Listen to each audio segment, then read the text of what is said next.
most religious people in America fully embrace science. So the argument that religion has some issue with science applies to a small fraction of those who declare that they are religious. They just happen to be a very vocal fraction, and so you get the impression that there's more of them than there actually is.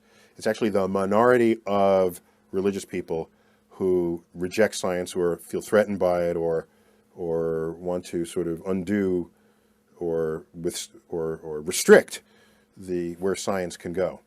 The rest, are just fine with science, and has been that way ever since the beginning. And by the way, there's no tradition of scientists knocking down the door, the Sunday school door, telling the preacher what to teach. There's no tradition of scientists picketing outside of churches, nor should there be some emergent tradition of religious fundamentalists trying to change the curriculum in the science classroom.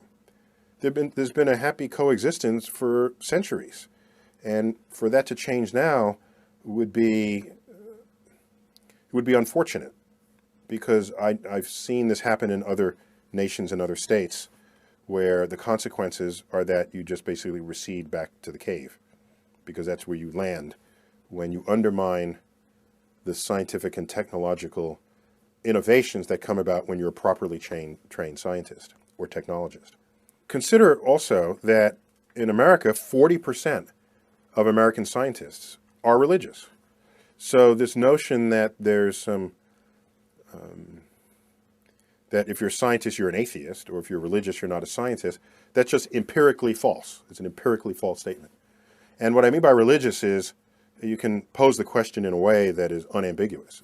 You don't ask, well, do you go to church every Sunday? Because plenty of people go to church like just for the pie, or the social scene after the service.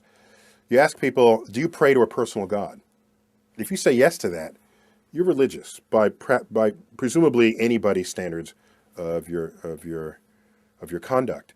And it's the yes to that question that applies to 40% of scientists. So while there are plenty of atheists who are scientists or not scientists, to paint this as some built-in conflict there may be a conflict, but plenty of people in this country coexist in both worlds.